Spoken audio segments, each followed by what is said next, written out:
Hey, what's going on? It's Bill Burr. It's time for the Monday Morning Podcast for Monday, April 24th, 2017. How's it going? How are you? How you doing? How's your week? Oh, I'm sorry the podcast is a little late. I traveled today. I flew back from Boise, Idaho, not Boise, everybody. There's an S in there. That's what I learned when I was up there. Boise, Idaho. And, you know what's hilarious? When we landed it, you know that, the fucking shooter, you know, on the plane, the shooter. And I don't mean with the gun, because you can't get guns on the planes unless you make one like, what's his face there? John Malkovich in that Clint Eastwood movie. What was it called? Gun. Is that what it's called? He made like that little plastic gun. Till I get some goddamn respect. And he fucking hung up the phone. No, I'm not talking about a gun. The shooter, the guy, the wedge breaker. It's like the second they ring that little bing bong and you can take off your seatbelt, some guy from 12 rows back like runs up to the front of the plane. So, of course, he stops right on my row, so now I can't get up, and I'm looking at his dad jeans, and he was wearing flip-flops. All right, so I got to give it up to the guy, all right? You know, to show that kind of quickness with, like, you know, a third of a shoe on was, you know, it was impressive. So this fucking guy who was in the row behind me diagonally across starts fucking chirping in his ear. It was like the fucking NHL playoffs. I'm like, are these guys going to drop the gloves? I see him talking to the guy. I see the guy, you know, the flip-flop guy looking over his shoulder, right? It's basically a guy with really nice shoes and polka dot socks in first class, which is where I sit. I don't give a fuck. I don't give a fuck if I'm flying to Las Vegas. I sit in the front of the fucking plane. That's just how I do it. All right? I spent 20 goddamn years in the back of the plane. I swear to God, I'm not going back.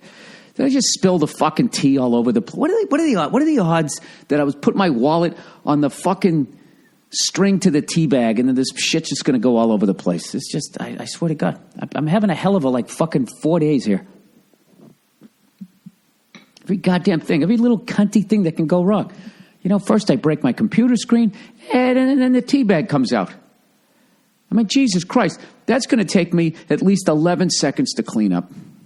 Or I just kind of wipe it up with my sock. Oh, what a fucking animal. I just had to stop it from going down the side of the table. Don't judge me. So anyways, let's get back to the polka dotted socks. All right. Fucking gentleman. Worked his way up to the front of the fucking plane. Or maybe he was born into money. I don't know. I don't think this guy was, because he was fucking all over this fucking animal with his flip-flops who was coming up from, you know, the animal section of the plane. Where this guy deserved to be.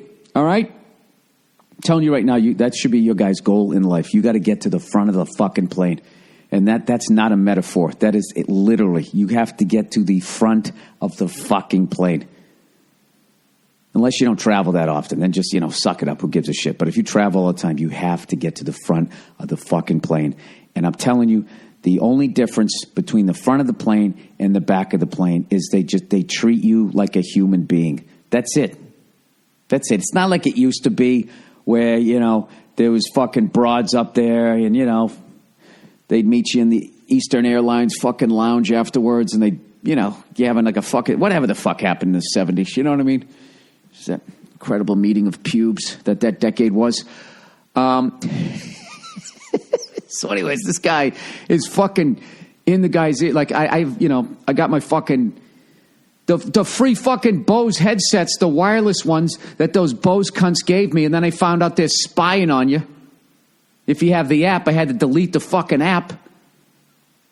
Jesus Christ. And then I found out those guys at Blue Apron are like going down to farmers markets. They're going, hey, you don't want to be with these guys? Come over to us. You know what I mean? What a bunch of pussies. If that's what they're doing. Allegedly, that's what they were doing. Why don't you fucking go do that in a goddamn Ralph's? Do it in a supermarket, right? Stay in your own weight class.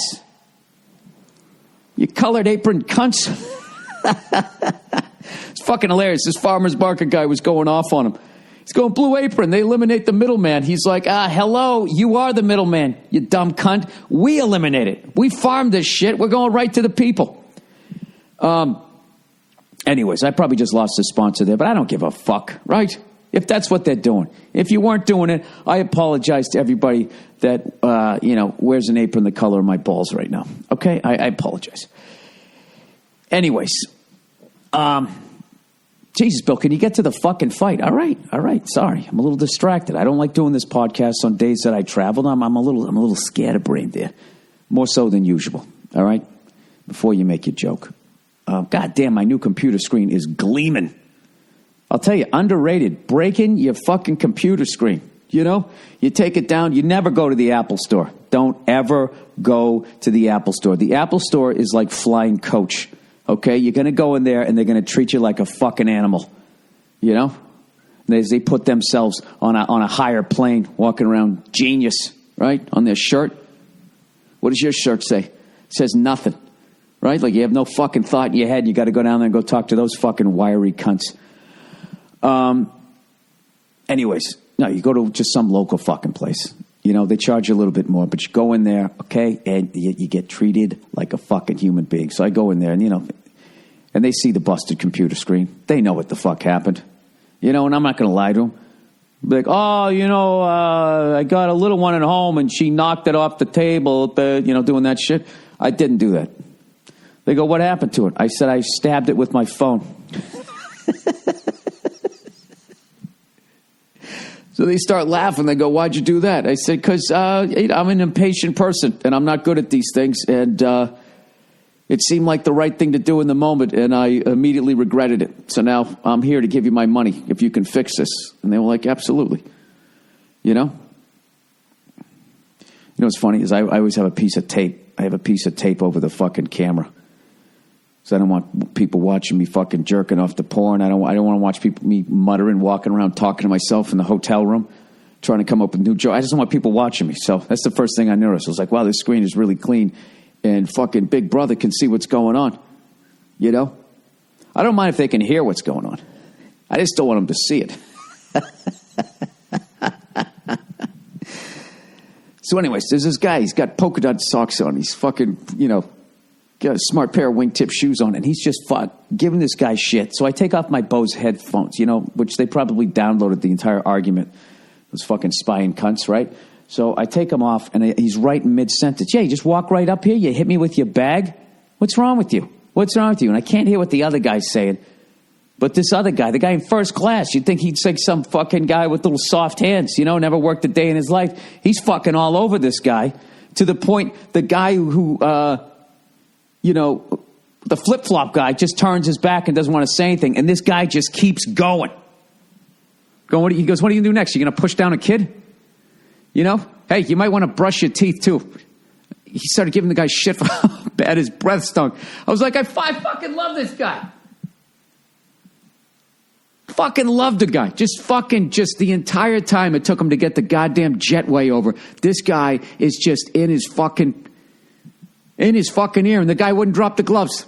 Would not drop the gloves during the playoffs. Unbelievable. Like he's some star player, right? And he actually hurt the team if he fucking sits down. The shooter, man.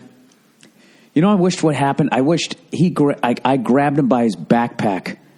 Because I don't give a shit if you fucking have a black belt in every martial art discipline. If you have on a backpack, it's fucking over. Because all the person has to do, once somebody just grabs your backpack and starts running the other way, there's nothing in jiu-jitsu, there's nothing in Aikido. You can't, That's why if you watch the UFC, and Joe Rogan will tell you this, they do not allow backpacks into the octagon for that specific reason. You know what I mean? The backpack, it's like the gun, as far as like just throws the black belt right out the window. You know what I mean? Like all karate movies, like nobody can have a gun because then it's just kind of like, well, yeah, I can just shoot you, That's the coward way out. Or the cinchy way out. You remember that? You could do it. It's cinchy. That's when I was a little kid. That was a word that just disappeared. It meant easy. I guess it's a cinch. Became cinchy? I just figured that, fucking 48 years later, I finally get it.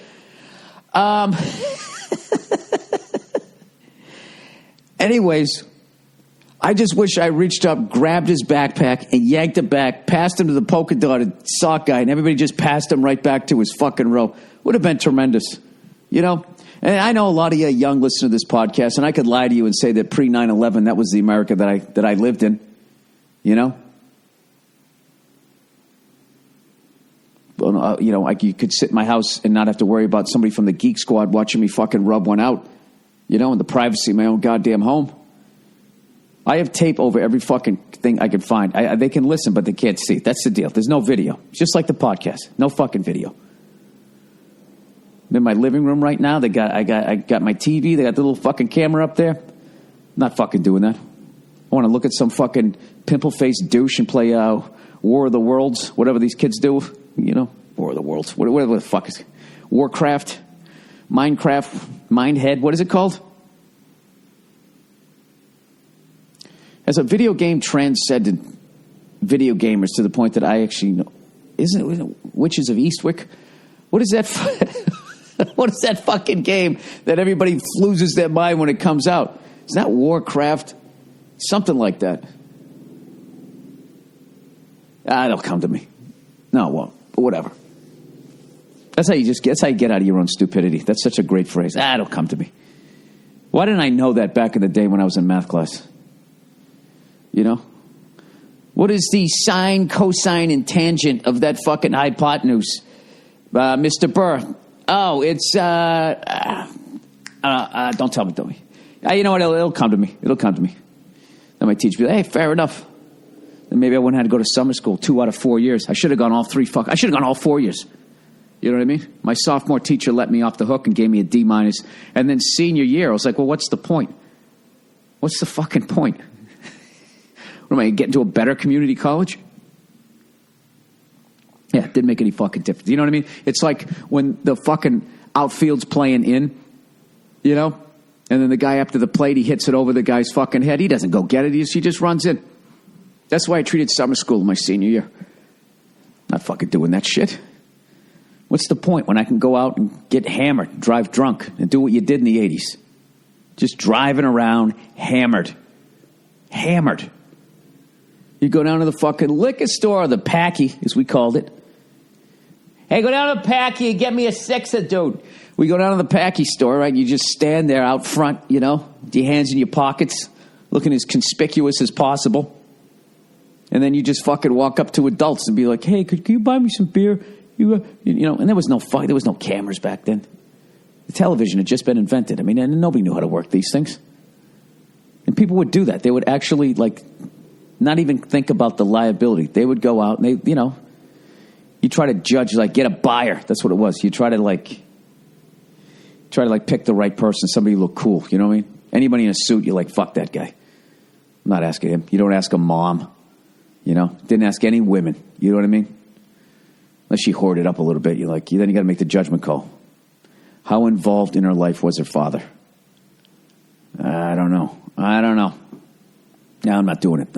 And you just wait for somebody with a little bit of long hair, you know, some fucking shitty little mustache. You look for a dirtbag is basically what you did. Someone who would have no concern for people underage driving away with alcohol. And that's the way it was done. I don't even know what I'm talking about right now. You know what it is? I got these fucking helicopters in my ears. Can you hear that thing? They're like hovering right over my house. They're having a big parade right now. I don't know, parade or something. It's the Armenians. They're recognizing or remembering everybody who died in the genocide, you know? You know, I just realized that just really just fucked up my relationship with the Turkish funny bone. I probably won't be getting any weekends out there for a while.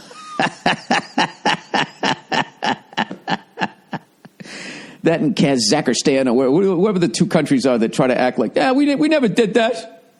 That never happened. Yeah, well, the rest of the world knows it did. So you can just sit there and deny it all you want. What are you, fucking Bernie Madoff? How long are you going to fucking lie about this shit? I actually watched this documentary. Speaking of just despicable, horrible things to do to human beings. You know? I don't know anything about Turkish people, but I'll tell you right now, if they were probably scared shitless of Armenians. You know what I mean? They're fucking tough people. That's probably what it was. They got all nervous or some shit. I don't know what it was. There's a lot of Armenians in my neighborhood, and I swear to God, like every other one of them you look at, and you're like, is that a UFC champion? They're fucking jacked. Their heads are shaved. Every one of them just looks like they could kick the shit out of you. I don't know. Maybe Turkey got nervous. I have no idea what happened. I don't know how you could fucking do that.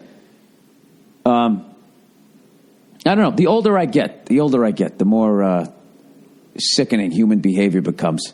Not saying I'm some fucking saint, but I still, for the life of me, do not understand how war is legal. I don't get it. You know? Let's wade into international waters here without really paying attention to anything. I don't even watch the BBC. You know, that's what a lot of stuck-up cunts over here do. I just want to get another perspective. So Syria gasses some of its own fucking people, and then we shoot missiles at them. So my thing is, where did the missiles go, and who died? How accurate are those missiles? Was it just some guy selling popcorn in this corner of Syria and Kazakhstan, you know? And he's up there, step right up. Extra, read all about it. And then we're like, sorry about that. We were trying to get the guy that did the thing that we didn't like, that we frowned upon. We would like to apologize to anybody at the food court. I have no idea. Are our missiles that good? I don't know. I have no idea. I just don't get how that works. Yeah, war is just really, I don't understand it. We're going to murder more of your people before you murder all our people. And then when we win, we're going to say that you guys are evil.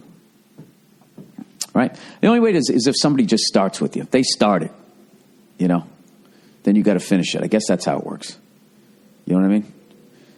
Didn't Sean Connery make a speech about this in The Untouchables or something like that? I don't fucking know. But I don't get why we're all up in arms about that hairless fat fuck over there in Korea. You know what I mean? I don't understand why this guy can't shoot off his fireworks in his own fucking country. I mean, we do that shit all the time. Who gives a fuck? What is that fucking gerbil gonna do? That's what he's built like. He's built like a gerbil. He just has like a fucking... he's adorable. If he would just stop with the I'm going to blow up fucking the United States. You got to admit, the guy, he's kind of adorable. You know? I don't know. I have no fucking idea. But anyway, so I was watching this thing on Europe right after World War II. And then it was so fascinating to me what the fuck was going on that I actually, I actually got on the internet. I didn't have my laptop because I stabbed it with my phone, but my phone was still working. So I was checking out, a couple of websites. And this one website put exactly how my mindset was, how I believed World War II right after was like. Right? I mean, I knew in Germany that obviously they had to fucking rebuild, Obviously Japan. Oh, that was a rough one, right? I knew that they, were rebuilding. But everybody else, I kind of thought, hey, everybody was all in a good mood and shit and skipping down the fucking street because it was over. As this website put it, there was sailors kissing nurses in fucking Times Square. That was it. And evidently it was not. In a lot of ways, like, people were acting exactly the way against the people they were fighting. It was fucking brutal. There was all kinds of rapes, murders, people settling scores. All Germans that were all around Europe that had, were not in Germany, they were getting fucking killed and sent back to Germany. Couple of little mini genocides, which, between people in Eastern fucking Europe. It was just like, Jesus Christ. And I have to tell you something, the fucking Nazis too. Every time I think, like, I've heard the worst thing they ever did, it's like you can't even watch it. I just found out something else they did. I'm going to tell you, it was so fucking disturbing, I'm not even going to repeat it. I can't stop fucking thinking about it. And then they were showing the goddamn Nuremberg trials. And those fucking Nazi cunts are sitting there with this arrogant look on their face like, well, this is fucking bullshit. You know? And then I'm thinking, how could you think that? How could you not be like, wow, that got a little, yeah, I guess we got a little sideways with that plan, huh? They're fucking sitting there, you know, with these look on their face like, yeah, like this is fucking bullshit. And then I'm thinking, like, how could they possibly think that? Because they're, and I'm thinking, they think, well, if we fucking won, you guys would be sitting here. All right? What about when you firebombed Dresden? How about that shit? And then we could just be like, well, you know, we wouldn't have done that if you didn't do what you were doing. If you weren't doing what you were doing, right, Mr. Blonde, they had just done what I told them to do, no one would have been dead. That's what we were doing. If you didn't do what the fuck you were doing, we wouldn't have done what we did. And then they would say, well, what we did, we learned from you with what you did to the Native Americans. And then we would say, well, you know what? That wasn't us. We weren't alive when that happened. And then they'd be like, well, you know what? You're still alive, and a lot of them are still alive, and you're not doing anything about it. And we were like, all right, fair enough. You know what? We'll set some in motion to eventually give them casinos. And then the Nazis would be like, you know, fair enough. Fair enough. And that's it. You should. They had all this fucking footage of them hanging these fucking guys. Just a nonchalant way they did it. They had this footage of this guy. I don't even know what the fuck it was. It was just a board. It was like a do-it-yourself fucking hang the guy right in court. They fucking tie the guy's hands behind his back. They lay him down on this board. It just goes like to a 45-degree angle. They hoist the guy up. They put a fucking rope around his neck. And he's sitting there fucking holding him up, right? And then a guy with gloves just covers the guy's eyes. And then they let go of him. And as the guy slides down, he breaks his neck. And the guy with the hands, he just moves his hand with the guy's head so you never see his fucking eyes. You know, because they don't want to upset people in court. It was fucking insane. Fucking insane. And Jesus Christ. I got to be honest with you. I really wish I didn't watch it. Because there was this woman testifying, and that you know, if you want to see it, I can't remember the program. I'm sure you can find it on the fucking internet. You know, just Google what the fuck was Bill talking about World War II. I'm sure somebody will find it, and you got to see them. Like, you know, all right, this is just not funny anymore. All right, let's plow ahead. Let's talk about something else. Okay, so I was in Boise. This Jesus Christ. Sorry, I'm typing in my password here. I was in... Well, you know what?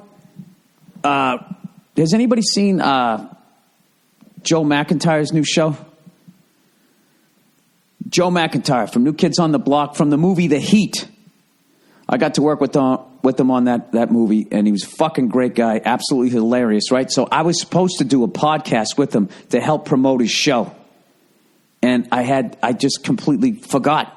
And he drove all the way over to this podcast studio, and I wasn't there. Completely fucked the guy over. So he's going to be, I'm going to be interviewing him for next week's Monday morning podcast.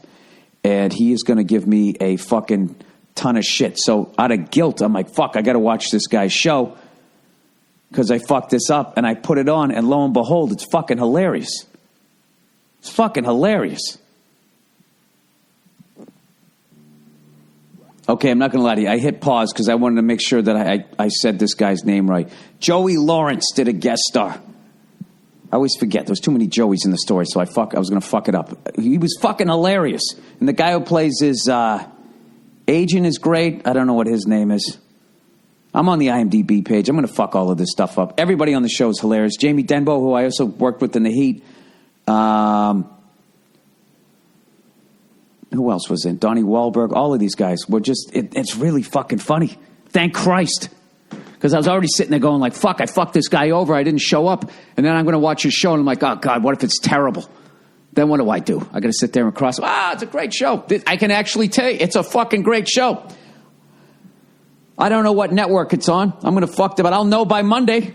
All I know is it's not on the Comfy network, but it's fucking hilarious. Just look it up. It's really, really well written. And the guy who plays his agent is a fucking beast. Kills it. And I don't know. I actually found it interesting, too, like what his life is like, you know, because it's based, obviously, on his life. And there's so much, like, creepy older women wanting to come up and hug him. And now he's got to kind of just allow them to do it. I found that hilarious just because I don't like people touching me. You know, after a while, I so understand Howie Mandel. You know what I mean? Just as people always wanted to come up and touch him. And then, like, what if he wants a fucking sandwich? And all those hands he just shook. All that DNA. He could literally start his own country with what is on his fucking hands. And when you really start thinking about that, you know, I don't know. Like, my favorite time to meet people is during the winter when I'm back east and you already have gloves on. I love winter when you're in New York, you know? You can go on the subway, you can grab onto shit, you can finally hold on, you know? Just walking down the street, high-fiving homeless people. It's fun. You don't give a shit, right? You got on gloves. It's perfect. Maybe that's what I'm going to do. You know, I've always been looking for something. Oh, look who's here. Am I being too loud? No, I haven't done the podcast yet. Oh, it's the two lovely ladies. Can I say hello to my daughter? What's up? Huh? Oh, you know what? The internet doesn't work in the office. And I was worried I was going to stab my laptop again with my phone. I didn't want to do that. Come here. Let me get one little smile here. Let me get one little smile. Hey, buddy. Oh, she just woke up. Did you just wake up? Hey, remember me? Yeah, there's that smile. How are you? All right. She's too adorable, and this is not going to be a funny podcast anymore. How are you, cutie? We going to hang out today? Huh? Read you a couple? Yes. Nice smile. All right. Oh.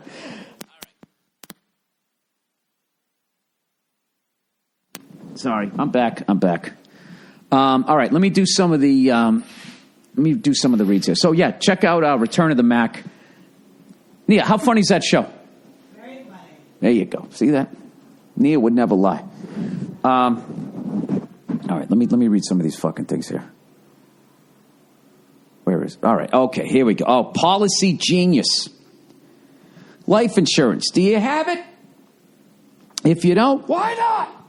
Too expensive or a hassle, man? I actually have life insurance now, and I'm fucking excited, you know? I can't tell you how relaxed I am on planes now.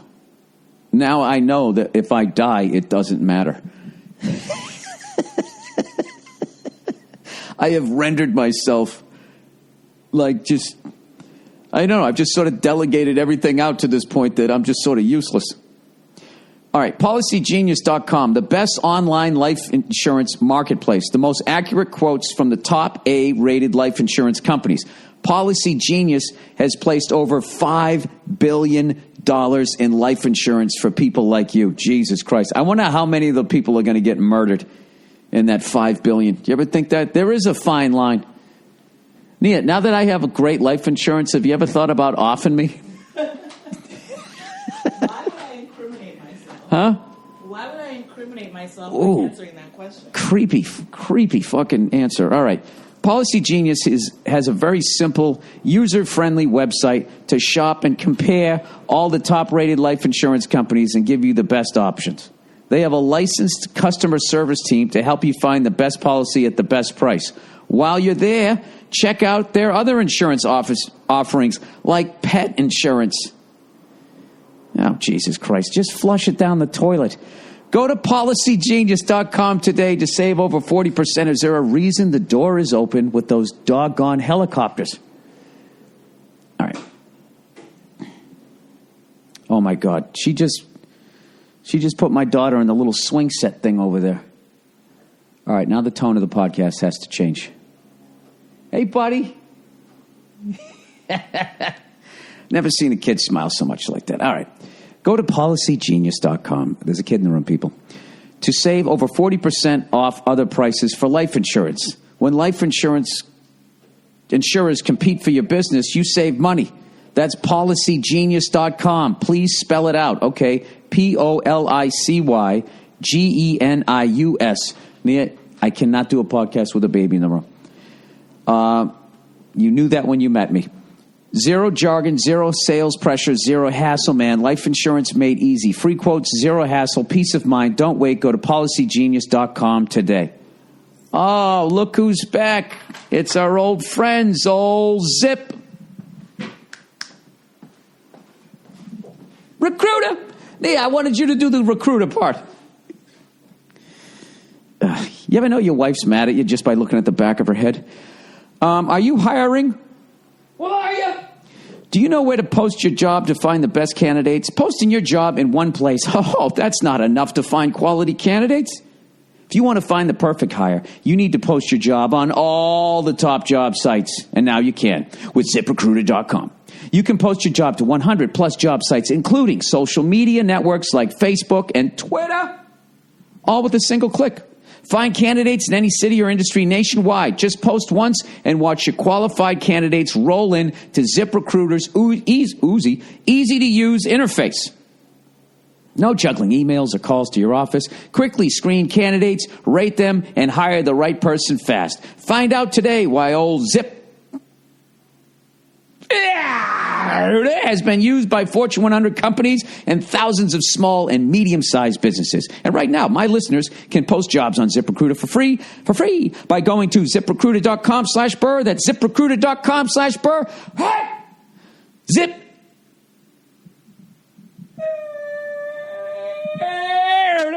.com/Burr.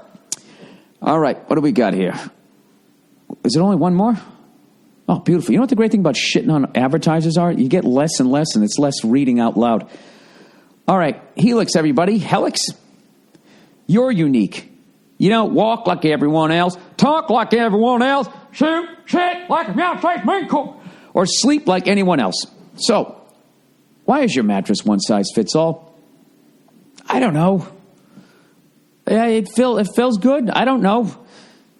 These guys give me anxiety. Like, I thought my mattress was fine. This is like classic sales technique. Scare the shit out of them. Create a need. Because a truly customized mattress will cost you $5,000 to $10,000. Who the fuck has that kind of money? I bet that guy with the polka dot socks does. You know what I loved about him? He wasn't afraid of getting sued either. Is that on my screen? Oh, no. Okay. Until now. Okay, go to helixsleep.com, answer a few simple questions, and they'll run a 3D biomechanical model of your body through proprietary algorithms as they developed with the help of the world's leading ergonomics and biomechanic experts. The result? An exact replica, carbon copy, fucking AI robot shows up looking just like you, and you're like, wait, but you're me, and then it stabs you in the throat with the fucking ice pick. But not before your mattress arrives. You will be one of the most well-rested murder victims of a robot the world has ever seen. The most comfortable mattress you've ever slept on. Helix, customers report a 30% improvement in overall sleep quality. I don't understand how you know. I guess how you feel when you wake up. Does it feel? But yeah, it feels. Yeah, how much better? I don't know. 30% sounds like a lie. If they said like 27%, I'd be like, okay. No, but that's something people would say. They'd pick a round number.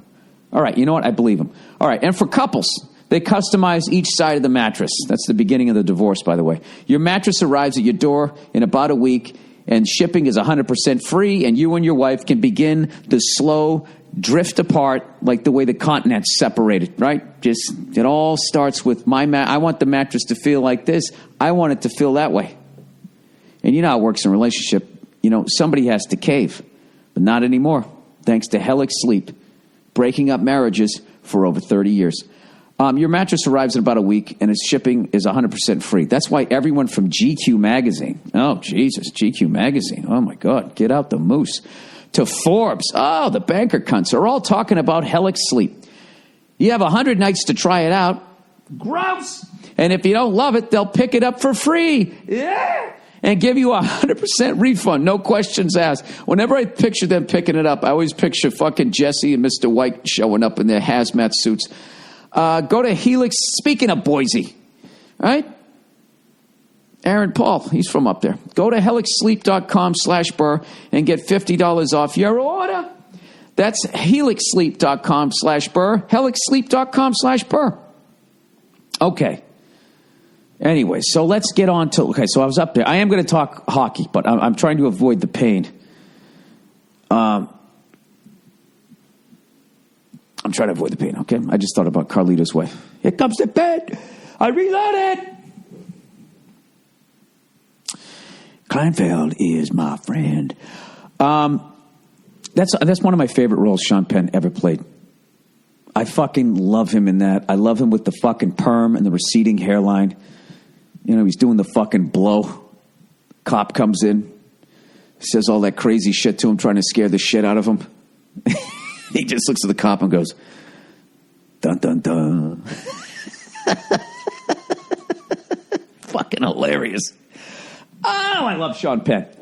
You know, sometimes I pray for a flood just so I can see him coming up in a boat just to rescue me. He's that kind of guy.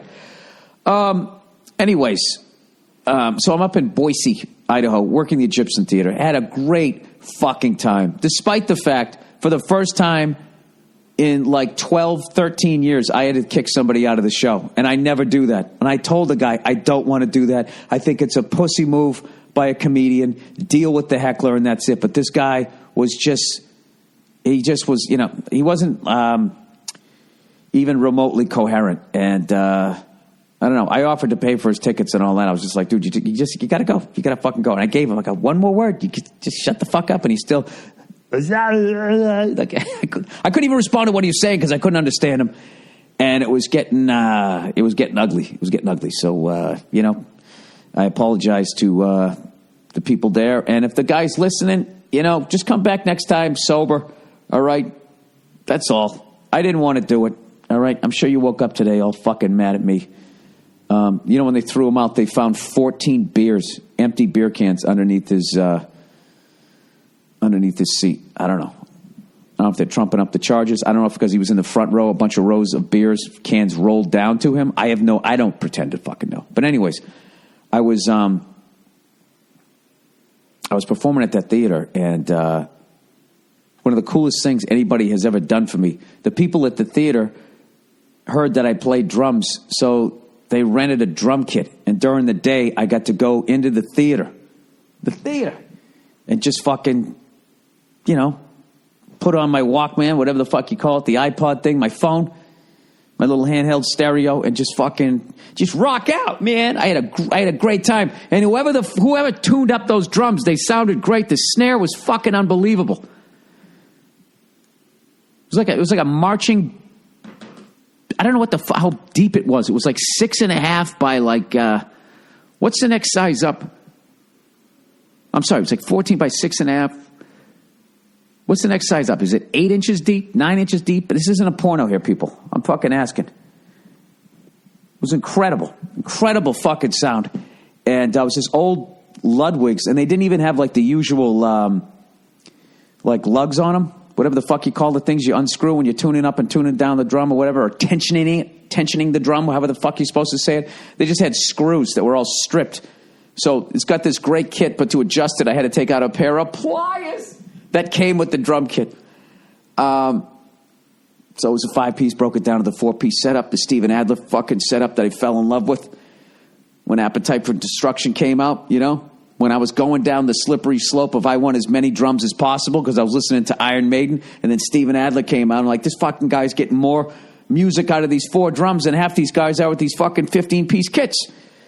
So, I had the greatest fucking time, and was up there with Rose Bowl tailgate legend Joe Bartnick, who fucking murdered all week, and Monday Morning Podcast producer, is that how he said? Extraordinary Andrew Themberlis was up there, and we made a tour. We did a tour of Boise. When we fucked it, we got everywhere. We got fucking everywhere. We went on the Blue Field. We went up to the fucking Table Rock. We were all over that fucking town. We had a great time. So that'll be coming out. The San Jose one is almost done, and then I also got another one for San Antonio that's coming up.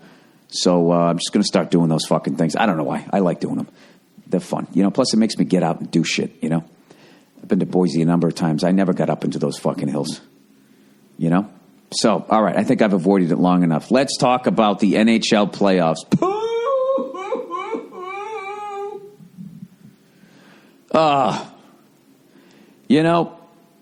You want your team to make the playoffs until they lose a playoff series. Then you're just like, oh, that sucked.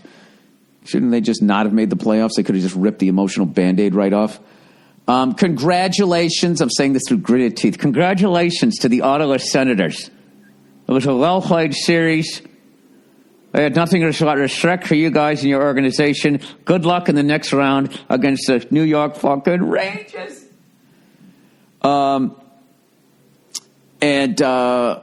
I gotta, they always do the star of the game. I mean, at some point you got to give it to those, all those Ottawa locals, that were refereeing those games.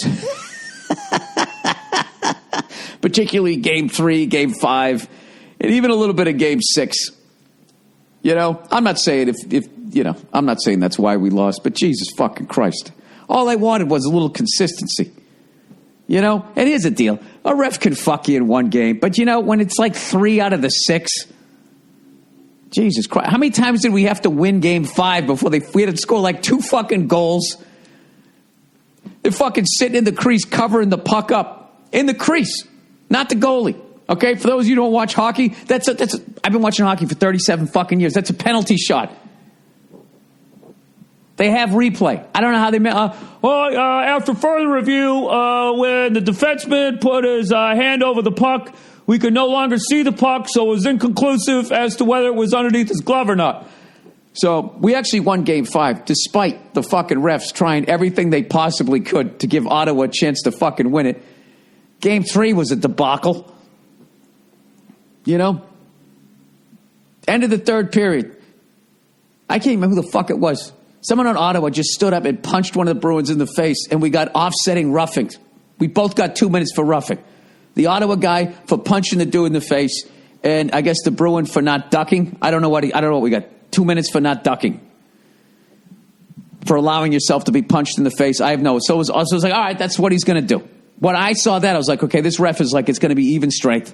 I'm not going to be a part of this horse shit, okay? I don't know why he punched him in the face. Maybe some other shit happened right before that, and this is retaliation. I don't have time for your fucking bullshit children. You're both sitting down, and it's going to be even strength, and no one's going to know my fucking name at the end of this. But that's not how it went down. Because then in the fucking overtime, Ottawa comes in, fucking smashes us in the face. Nash punches the guy back in the face, and we get 2 minutes. They go on the power play, and they fucking beat us. I don't know.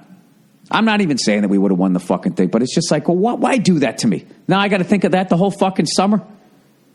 Can't you just let Ottawa beat us? They were going to beat us. Maybe they weren't. I don't know. I don't fucking know, but Jesus Christ. I even thought that last one. I mean, maybe I'm looking at this through fucking black and gold fucking colored glasses, which of course I am. I'd love to hear what you think. But even like that fucking, they won on the power play again. On some ticky-tack fucking horse shit. It looked bad, but when you looked at the fucking... When I did anyways, let's be honest. When I looked at the instant replay, it's like Pasternak was trying to get to the guy with the puck who was entering the offensive zone. A.k.a. a fucking scoring threat. The fucking Ottawa guy turns around, looks at Pasternak, and initiates the contact. Pasta reaches out, grabs the guy, and he just sits on his ass 2 minutes for fucking holding. Fucking 30 seconds later, hey, enjoy your golfing. But you know what? What do I give? I mean, I have no fucking, I don't give a shit about Ottawa at all. I go there, I have a good time, I do shows. They've never done anything to us. For some reason, they decided to trade Chara to us, so thank you for that. So God bless you on your fucking wing. But now but you know something? As sad as that was, I was equally happy for the New York Rangers. Not because I don't dislike the Rangers either. I actually like the Rangers. It's one of the few New York teams that actually kind of see. I actually love the Knicks and I love the Rangers. Unless they're playing us, then I don't like them. And it's not really even them. It always comes down to the fans. So I was extremely excited that the Rangers knocked out the Montreal Canadiens. But, of course, I cannot give 100% credit to the New York Rangers. I do have to thank the fans of Montreal who were in the Montreal Forum, the second Forum, on that fateful night when you guys absolutely humiliated Patrick Roy to the point he gave you guys the finger, right? Remember that? Then he went over and he sat on the bench and he looked at your owner, and I've read his lips. He said, listen, you motherfucker, I'm never playing for you cunts again, all right? Trade me to whoever the fucking Nordiques are now. And that's what happened. That's exactly what happened. He called it, and then he went on and he won 2 more cups, I believe in 96 and in 2001. Or was it 2000? I can't fucking remember. Right? And the greatest thing ever is the Montreal Canadiens never won another cup. The end. That's it. That's how the story ends. As of right now. That's how it's going to end. I love it. They're dead. Can you believe this? I root for a franchise that has 6 cups, but we won in 2011. So that gives me rights. Whenever Montreal fans talk about their fucking all the cups they won, I just start singing Glory Days. That's all I do. It's really obnoxious. It annoys the shit out of them. They start wiping their tears away with their little hankies they have in their front sport coat pockets. I was actually talking to Bartnick, and host of Puck Off, and I was trying to tell him, I was, saying that I was going to root for Toronto. So, of course, then they get the old right there, Fred, from fucking the Capitals. By the way, hey, Bill, who do you think's going to win the Cup? I think the Penguins repeat. That's what I think. I think they're going to have an amazing fucking series against the Capitals. And then they'll probably face the fucking Rangers. And who are they going to face in the West? Well, who the fuck knows now? Nobody saw that 4-game sweep against the Blackhawks. And I mean, no one saw that shit coming. Fucking people in Nashville, they're such not hockey fans. They actually showed up for Game 5. They didn't know how many games you had to win. That's such a cheap joke, but I enjoyed it. Congratulations to Edmonton. Who else moved on? Anaheim. Anaheim fucking kicked the fuck out of somebody. St. Louis Blues. I guess I got to root for the Blues again. I'll root for the Blues. They've never won a cup. And, but anyways, I was talking to Joey Bartnick, and a lot of people don't know this because the Maple Leafs have not won since 1967. And I was surprised when I was going back one day, just going down some fucking hockey history rabbit hole. And do you know in 1967, if you ask somebody, who's the greatest hockey franchise, the most successful one of all fucking time, it still would have been the Canadiens, right? They had still won the most cups. But a lot of people don't know this. In 1967, the fucking Maple Leafs were only 1 cup behind the Montreal Canadiens. They are now 10 cups behind them, or something like that. 11 cups, I believe. Yeah, 24-13. In 1967, the fucking Toronto Maple Leafs won their 13th Stanley Cup to be within 1 of the Montreal Canadiens. So that's like Celtics, Lakers. Except the Maple Leafs weren't lying about any of their titles. They didn't win one in some other fucking hockey league, And then they called it a Stanley Cup championship, Anyways, so they win it in 1967. All right? The Canadiens have 14. Leafs have 13. They're breathing down their fucking necks. If they win 2 more, right, all of a sudden they're the greatest fucking franchise of all time. That's how fucking close they were. And once again, they won the cup in 67. The end. That's the end of that book. It's fucking unbelievable. And then the Canadiens, they won it the next 2 years in a row. 68, 69. Then the Bruins won it in 70. Oh, God, here we go. This is from memory. This is how much of a fucking nerd I am. 71, the Canadiens win. 72, the Bruins. 73, Canadiens win. Then the Flyers went back-to-back in 74, 75. And then they fucking the Canadiens had a dynasty. 76, 77, 78, 79. When Larry Robinson beat the shit out of Dave Schultz. Both of them rocking the same fucking perm. Both of them, I believe, had a mustache. I mean, it was 1976. You watch it now, they look like a couple of roided up hipsters. But back then, that's what men looked like. And he stood up to him, and that was it. That's one of my favorite fucking moments, by the way. And that's as a Bruin fan. I love that fight. You know, just because, you know, I don't know. I just don't like bullies. And I'm not saying Dave Schultz was a bully. It's like you're playing fucking hockey, for fuck's sakes. He was too mean to me, you know. But whatever, they were called the bullies. There was just something about it. Like, I just saw him pulling people's hair and shit. And I was just like, you know, who's kidding who? I love Dave Schultz. But after a while, you win so many fights, you just start rooting for somebody else. Anyways, then they won in 86. Then they won in 93. They won 10 more fucking Stanley Cups and they just disappeared over the horizon. It was like when Lance Armstrong looked back at that guy, you know, and he went on to win the Tour de France like 7 fucking times. I still can't believe they took those titles away from him. It's so fucking ridiculous. That's one of the dumbest things ever. That whole fucking sport is on drugs. They're all on drugs. So it was a level playing field. Okay? That's it. I'll tell you right now, if the same people raced, okay, and they all went clean, he's going to win it again. Right? He's the best guy. If they're all on drugs, it was even. I don't know. That whole thing fucking annoys me. You know why? Because everybody fucking shits on the guy, but everybody made all this money off of him. You never saw anybody give any of their fucking money back, did you? Oh, they were so fucking outraged. Like the fucking cunts who run the sport of cycling didn't realize what the fuck was going on. You know what I mean? If someone you work with, if you're in a restaurant and somebody's on fucking heroin at the staff, you know. The people in the restaurant don't know, but you fucking know because you work there. They let that guy win 7 in a row, blow up the fucking sport, and then they took it away from him, and then they all kept their fucking money. That's exactly what happened as far as I'm concerned. You know, why doesn't Trump go shoot some missiles at them? You know?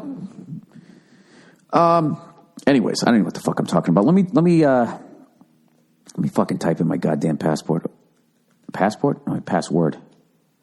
Oh, the screen is just so... I never fucking wipe down the screen. Fucking animal I am. Never do it.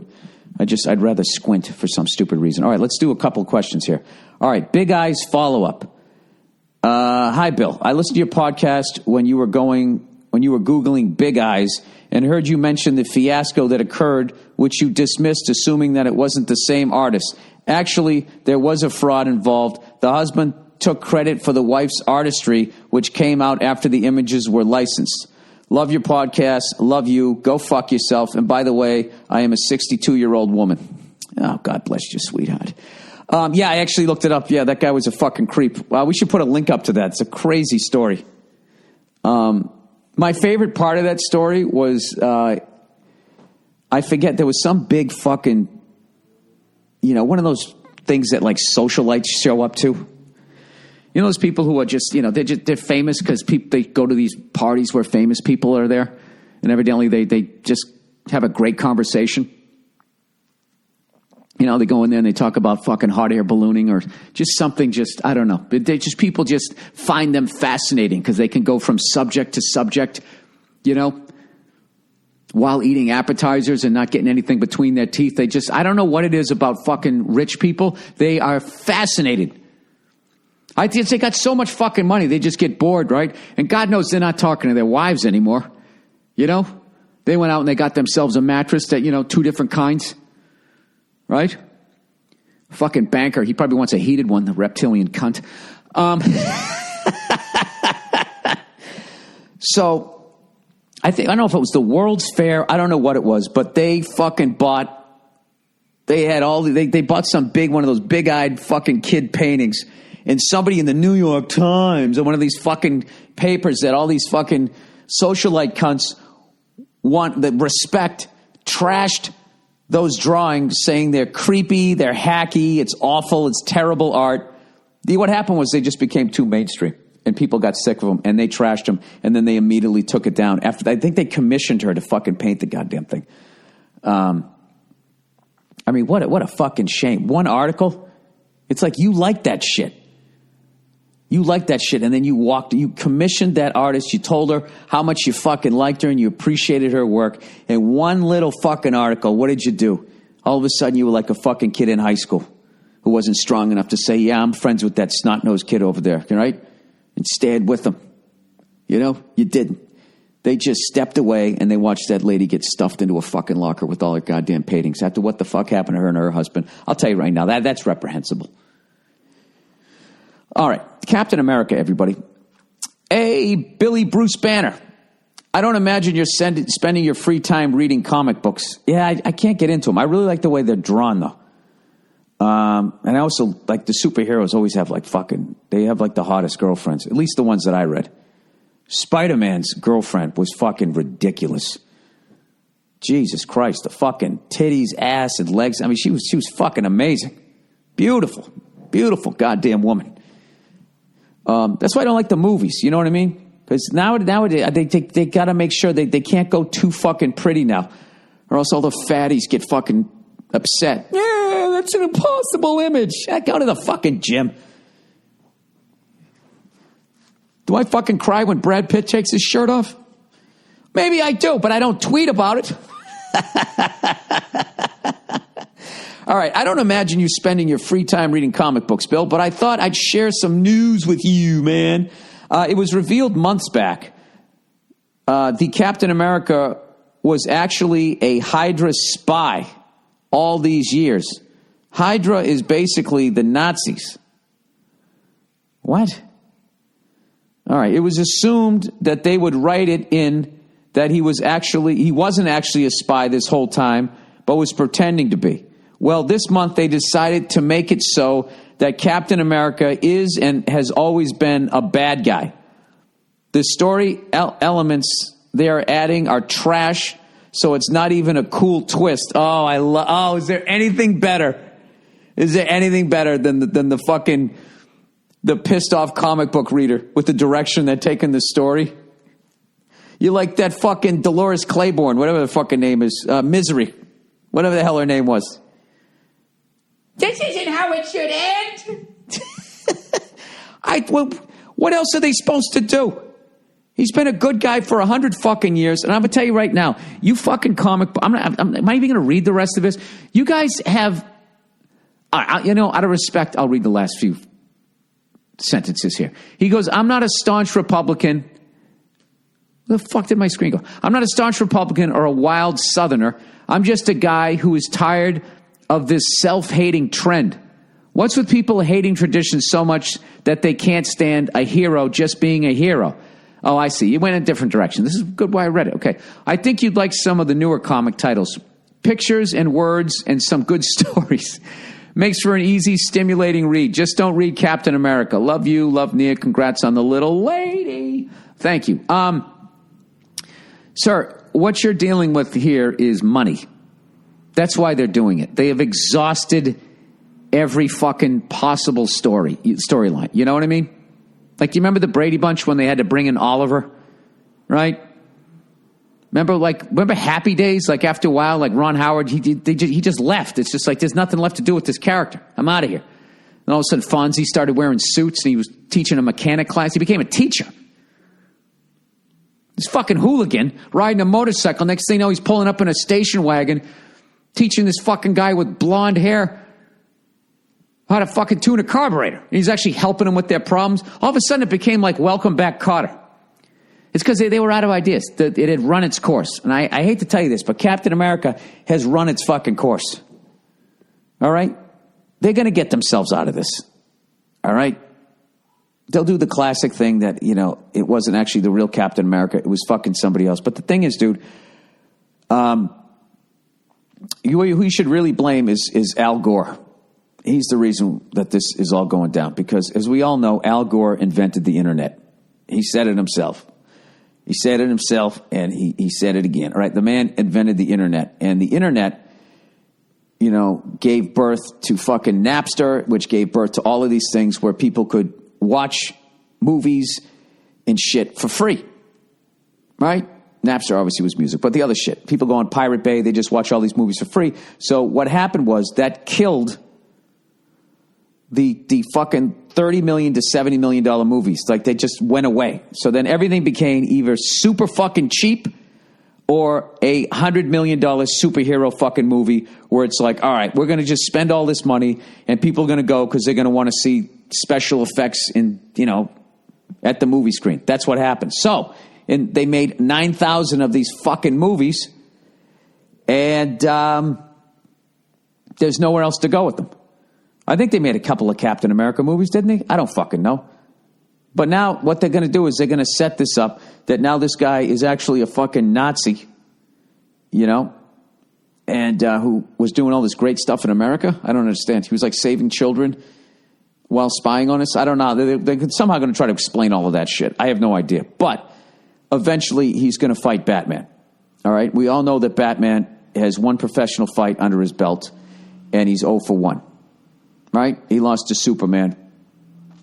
So before he gets another shot at the title, I think he has to fight somebody else. Who's he going to fight? It can't be Lex Luthor and fucking the octopus guy. I mean, those guys, they're played out. All right? They're all punch drunk. Spider-Man's been fucking them up for years. They need somebody new. So this is the only way to go. All right? I would be surprised if Vince McMahon does not sue them for this storyline, because he did this with Hulk Hogan like 50 times. You knew Hulk Hogan was you knew when he was the bad guy I loved, because he would dye the side of his beard. He would dye that fucking black, and then he would have the fucking blonde mustache, which, by the way, I thought looked really cool. He had a great fucking Fu Manchu. He still does. Do you ever see a guy go bald more gracefully than that? He just kept pushing it back like Richard Rawlings, and every time he did it, it was a little further back, Then he started wearing the scarves. It always come off. And he, I don't know, tanned his head up. He looked great. When you say that, Hulk Hogan went bald very gracefully, wouldn't you say? Yeah. You don't think so? What's wrong with you today? I feel like you don't like me. I mean, part of being married, some days you're not going to like me. I feel like that's one of these days. No, fine. I don't understand how you're so loud with slippers on. That's why I don't like you. Oh, she just said that's why I don't like you. All right. Princess Kate finds parenting hard. Well, I imagine when they try to play hide and go seek in that castle, it's going to take forever. Hey, Bill, get a load of this crap. Kate Middleton, a fucking princess, did a speech in which she says she finds it hard being a mom. Now, I'm sure she has a busy schedule, but for Christ's sake, she has servants. I know. She doesn't even have nannies. She has servants. She may have one of the easiest jobs in the entire world. She wasn't born to royalty. She married into it. So all she needs to do is not be a cunt for the next 50 to 75 years, stay married, and she's all set. Attached is a link to her full speech. You can listen to it if you care to listen to it. I'm not listening to that shit. She's trying to promote mental health awareness, which is nice. But did she really need to try to tell us that she finds parenting difficult? Huge fan from Newfoundland, Canada. Thanks, and don't forget to go fuck yourself.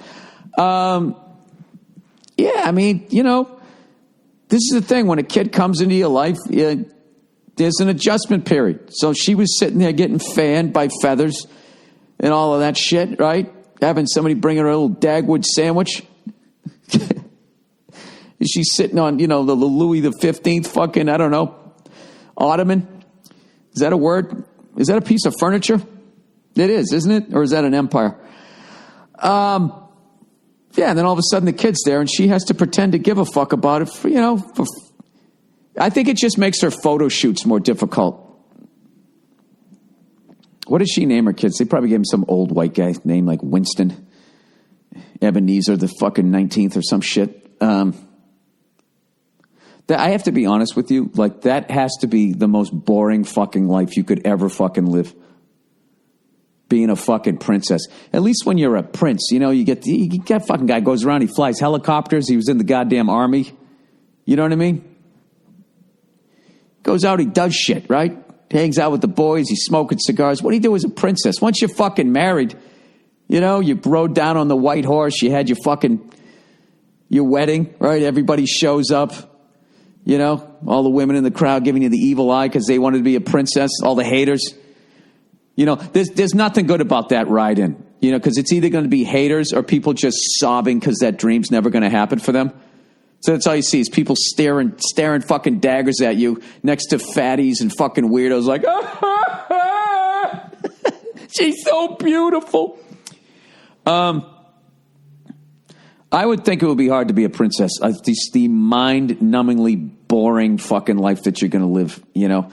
To the fuck. This is when you know you're bored, is when you promote a cause. You know, you're so fucking bored you have to go out and help somebody. You're so fucking all set. There's nothing. There's nothing to do. You know, there's nothing. You got everything you fucking want. It's the end. Game over.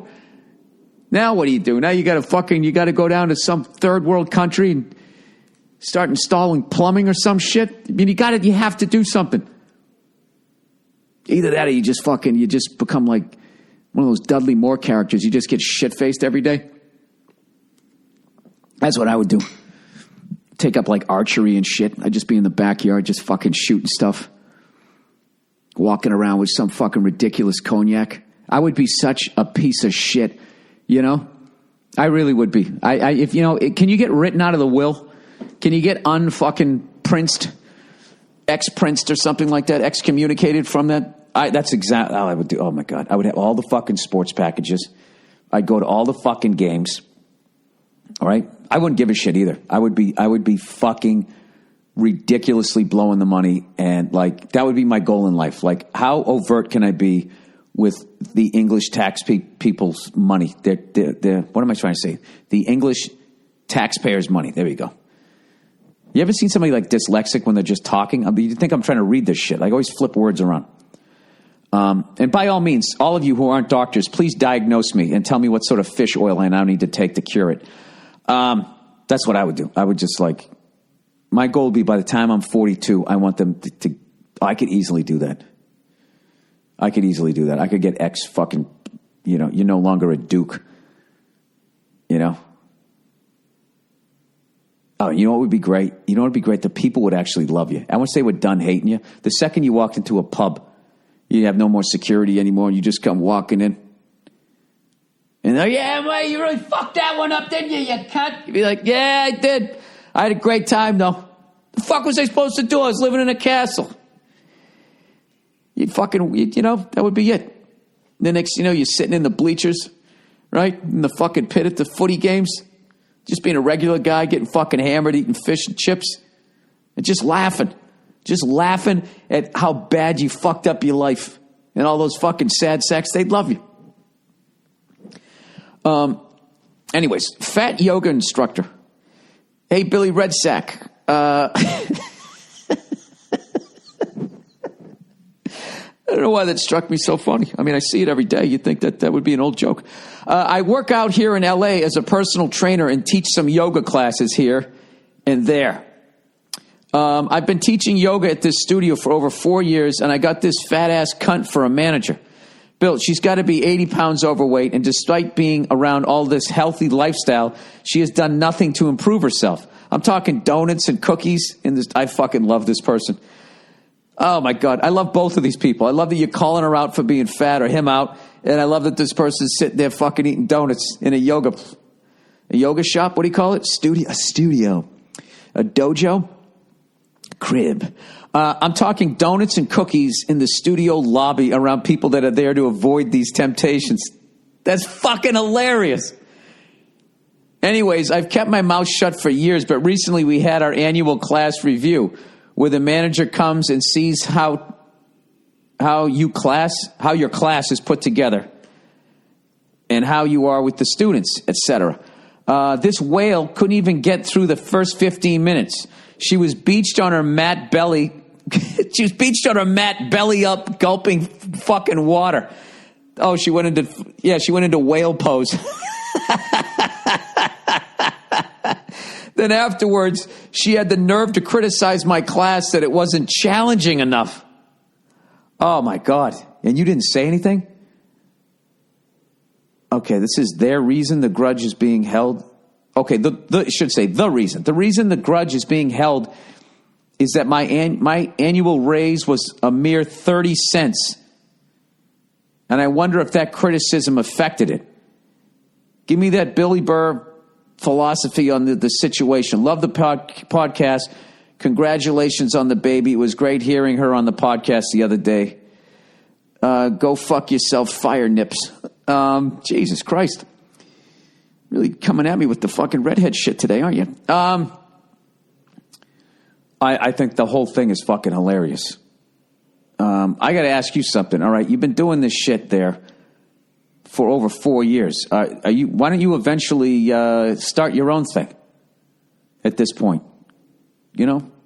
Get out from that. This is what, you know what I would do if I was you? Get in her good graces, man. You know? Just start bringing her donuts. I'd bring her fudge. You know? And just, you know, I don't know if the cops could prove it, but you just kill her. Kill her with what she loves. Kill her with kindness. Okay, there you go. Kill her with kindness. Just keep what you got to do. Okay, and this is the thing about those fatties, is that they can handle donuts, all right? But I'm telling you right now, nobody can handle fudge. Fudge is like, it's almost 100% sugar. It's like a solid form of cotton candy with like chocolate in it. I mean, it is fucking, you can't even eat it. Like your whole face puckers up.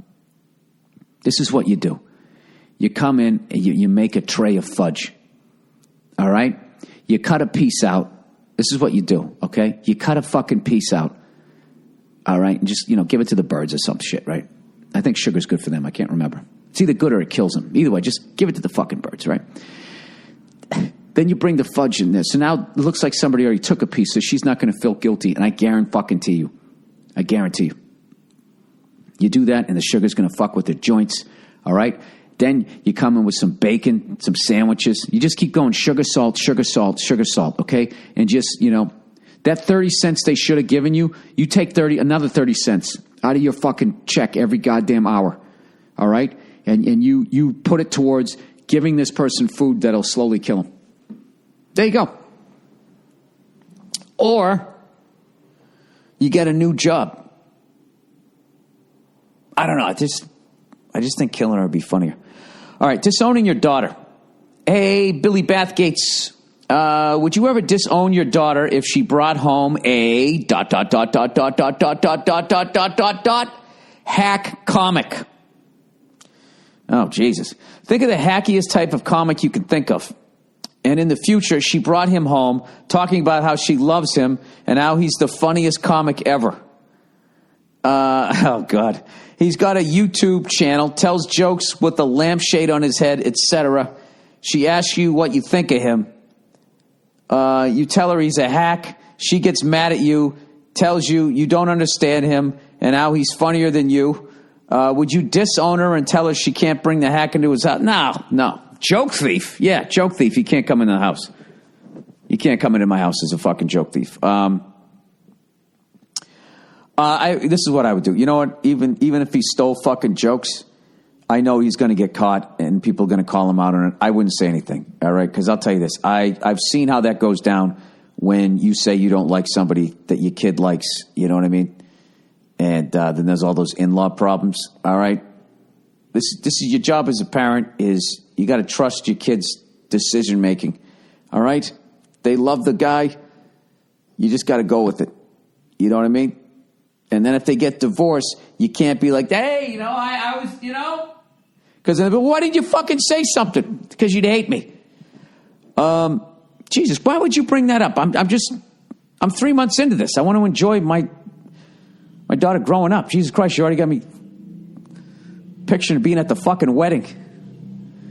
You know the guy would have some fucking crazy colored fucking bow tie, like cummerbund. All right. I don't know. Jesus Christ, what a way to end. By the way, how about the Celtics, huh? Coming back winning 2 games. How lucky did we get with Rondo going down? Jesus Christ. By the way, he pulled off a short sleeve suit. I don't know how he did it. He actually fucking looked cool. I think you had to have a cast on to make it work, though. Like he did. He fucked up his thumb or some shit. All right, Patrice. Dear Billy Big Tits. Hey, I'm losing weight, you cunts. Found this on YouTube. Almost shit myself laughing. Thought you'd appreciate this. Some classic Patrice. Hope you enjoy and go fuck yourself. I will definitely retweet this. Thank you for sending that in. it's always great that people are still watching his shit, and I'm always talking about him and that type of stuff. It keeps his comedy alive. I know that's all cliched stuff, but like I was actually talking to Bartnick and Andrew last night about him in the green room, and I was just saying how just what a fucking, just still like crater, comedy fucking crater. What a fucking loss that was, man. It's just that guy was so much. He was so much better than all of us. It was fucking ridiculous. And I'm telling you, even as great as Elephant in the Room is, I'm telling you, he effortlessly his next special would have been at least fucking 30% funnier than that one. That's the trajectory that guy was on. And fucking kills me, man. Fucking kills me. So anyways, that's the podcast for this week. I'll check in on you on Thursday. Please check out Return of the Mac. The first couple episodes, it's streaming on something. I don't fucking know anymore. Very funny. And my apologies to Joe McIntyre for standing you up last week. I really fucked that up. And he couldn't, what's the worst part? He was totally cool about it. He goes, no worries, brother. Fucking don't worry about it and all that. That was the worst. I was like, can you at least be mad at me? Something? All right, go fuck yourselves. I'll check in on you on Thursday.